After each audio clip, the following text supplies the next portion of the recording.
look at a different reaction. We're going to look at, instead of this top leg framing, we're going to look at the bottom leg hooking. So when I circle here, she's going to hook this leg. So she's pulling me and sucking me into a position where I have to start to apply pressure now. So she's tangling me up, even just like hooking this leg here. Maybe it's difficult for me to get it back out. Maybe she's really good at this guard here, reverse Delahiva. So now instead of trying to get back to the outside, I'm going to go in nice and tight here. Okay? So I'm circling. All Libby's going to do is just catch my leg and I'm going to sit into position. So we're in like a knee cut, reverse Delahiva kind of position here. Once I'm here, okay, I'm going to keep the pant grip controlled. So I'm going to first start off with reverse grip. So I'm going to anchor onto Libby with this top collar, and I have that Toriander pant grip here. Instead of holding on the outside like I was, I'm going to hold it towards the inside so that she can't get this foot into my bicep. Okay, so I'm flaring away, and I'm trying to control it and keep it far away from me so she can't pivot the leg over and bring in a lasso. This is going to be difficult. If she brings it over here, okay, I'm going to come on the shoulder, yeah, like this, right? I'm going to come to the inside and keep pummeling and then tracking. So whenever she tries to move it over, I'm controlling, and look, I can punch it away. She tries to bring it over now, it's much harder. Okay, I maybe won't be able to get this, that would be fantastic. Okay, I wish. But I can at least control it here on the outside, so it's frustrating for Libby. Okay, right now I've got my leg based out nice and wide, and I'm tightening this knee, okay, instead of turning it towards the knee cut immediately, okay, where if I do this, look how easy she can flare that knee in front, okay, instead of doing this and giving her a lot of space, I'm facing my knee to the inside. This gives me a lot of options. I can walk my knee to the far side, switch to smash pass if I want to when I do this. This knee can become a way of, if she switches from the lasso over to a knee shield, this can become a way of me swiping this knee off and walking my hips square again. So when this comes in, rather than trying to pull with my hands, I can walk my knee to the far side, I can go smash, or I can come through for a knee cut. So it's a way of me deflecting a frame without using my hands. Okay, my hands can do other things, and I can use my knee to swipe across and open the space. So that's why I like to have this knee facing in. It also makes me face this top shoulder. So a similar concept, facing this top shoulder to avoid being pushed and framed on so much. Okay? When I'm facing here, I'm keeping this grip. This hand's going to control the collar so I can maintain distance, staying nice and close.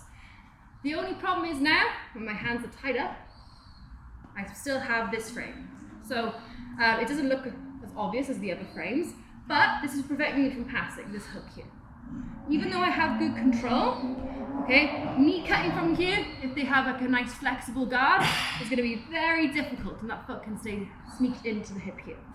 So I need to get this grip off of me first. So I'm keeping my grips, okay? I'm going to bring my back leg now, the only thing that's really free, okay? And I'm going to push down on her knee. So look, I'm here, I bring my knee in, facing inwards now. So I'm here, I bring over, I take a nice big step out, and then I'm going to step back in. And I'll explain why in a second.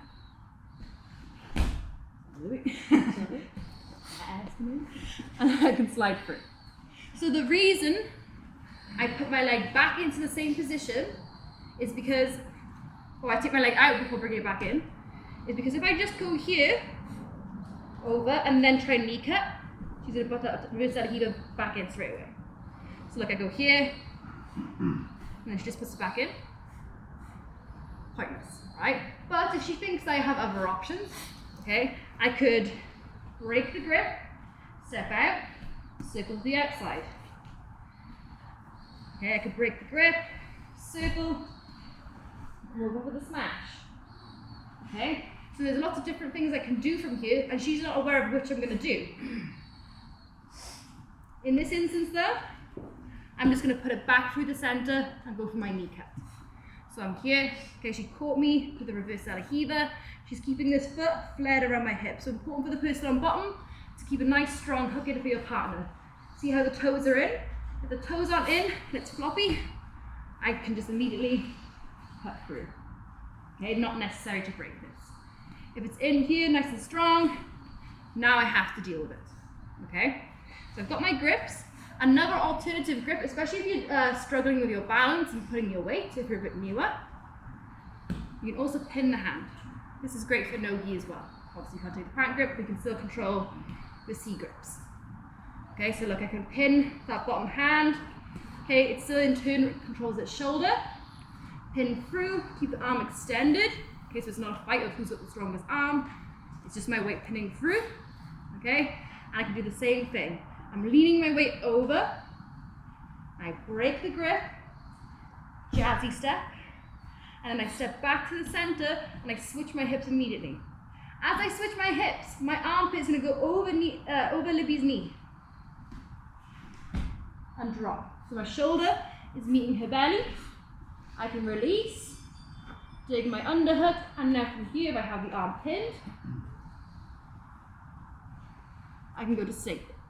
Okay, if I have the collar grip,